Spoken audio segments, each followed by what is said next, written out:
Oh, Akeem Balaam with BeyondTheW.com. Once again, congrats on making Team USA. Just wanted to Sorry. go back to. Sorry, we're waiting we do. for. We do. And welcome, Kelsey Plum. Right on cue. Right on cue. The full aces contingent. But yeah, I wanted to ask about just thinking about like earlier in the the earlier struggles in the season when people were thinking, okay, like maybe the aces were cooked. Like what would you feel was what would you feel was key as far as being able to just weather that storm and get back to championship form? Cooked. Whoa. Excuse me, what's your name? Akeem Balaam. Akeem. I've said this before, but I'm glad that we get an opportunity to talk about it again. When you take out a player like Chelsea Gray, it's like, we've been constructed like a cake. And when you take out the sugar from the cake, it's like cornbread. So that's what everyone saw the first 10 games, cornbread. And that had no honey butter on it. And so, we just needed to get our ingredients back together. And that was really all that was. And so, obviously, the thing about it, too, is when, you've been able to win back-to-back years, everyone's coming for your neck. And so night in and night out, you can't have a night off. And the schedule, it's not making an excuse. It's been tough. We've lost some games we shouldn't have lost. But it's also credit to the league for how everyone's continued to get better and grow. And it's just going to make us better in the long run. But to answer your question, we weren't cooked. We were just missing a key ingredient to the cake.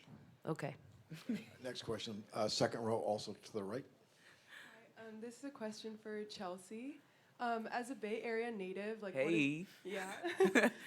what does it mean to you to represent our community, especially with expansion coming to the Bay and the sport really growing?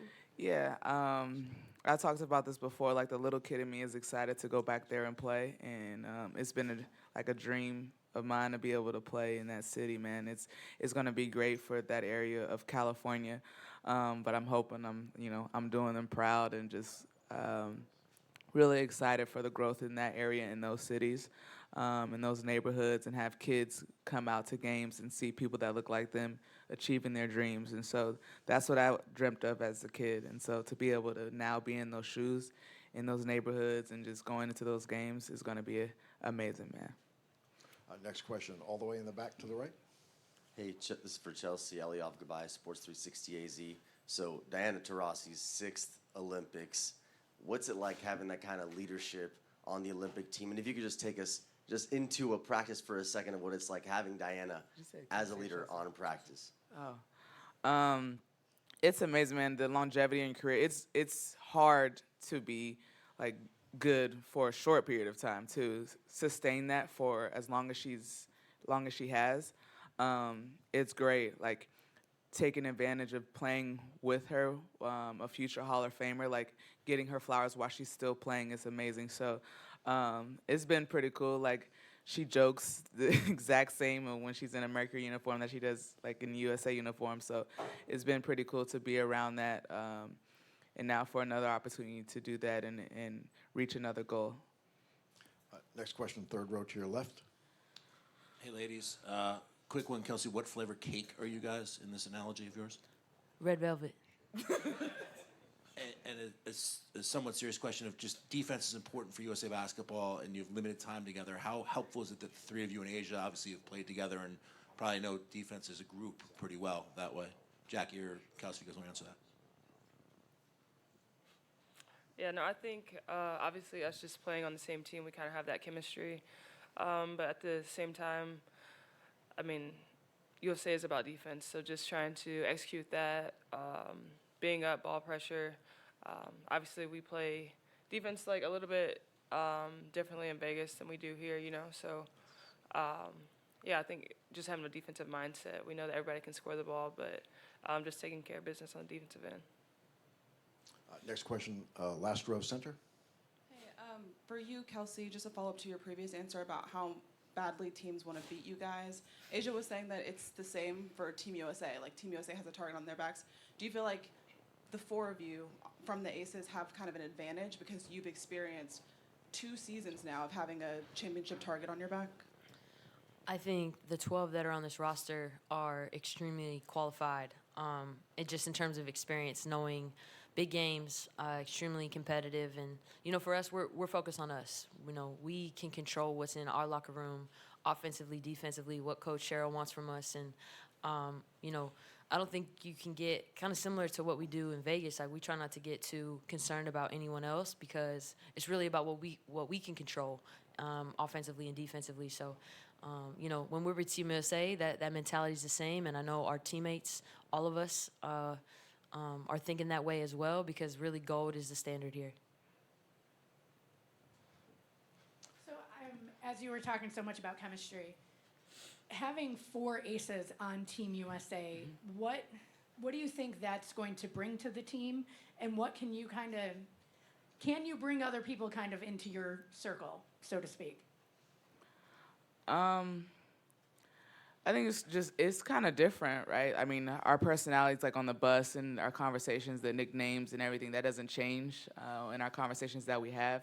But on the court, like, we're kind of building chemistry with everyone else as well. And so I don't know how many times that it's going to be the 4 of us on the court at the same time. So we're kind of building chemistry with everyone else. And Cheryl said it before, like we compartmentalize like no other to be able to do that and build chemistry in such a short period of time. And so like I'm excited as heck to be able to share this experience with them. They deserve it. They work their butts off to be here. So I'm excited for that part. But as far as building chemistry, like it's going to have to come like with all 12 of us in a short period of time. All right, last question, right in the center of the room. Thanks, appreciate it. Greg Moore, Arizona Republic. Good to see you guys in Phoenix. It's $2.2 billion media deal. It's expansion. There's these rookies. There's the Olympics. Like, there's a lot going on. Do you guys feel that? And do you compartmentalize it? Does it add pressure going into the Olympics? What's it like? It's an opportunity. It's an opportunity. It's a big privilege. And I think that, as women in this league, we've been fighting for this for our whole lives. And I think, even talking about Diana, right? And just this is her 6th Olympics, but how many things that she's built that no one really gave her the credit, right? That's just an example of somebody that comes to mind. The Cheryl Swoops, the Cynthia Coopers that laid foundation so we could be here right now in this moment. And I think, yeah, you can look at it as pressure, but to be honest, pressure is just something that if you're not ready for, you'll pop. But I know everyone in this moment is ready for this. And what's great about our league is we're 144 collected women. And so I really do trust every single woman, but to hold themselves to that standard, and they do. And that's what's so special about our league. On the court, off the court, these people conduct themselves to the highest levels. And that's why you see the product the way it is and the consistency the way it is, and just proud to be a part of it. And what a blessing to have this tremendous weekend going into Paris. Jackie, Chelsea, Kelsey, thank you. Thank you.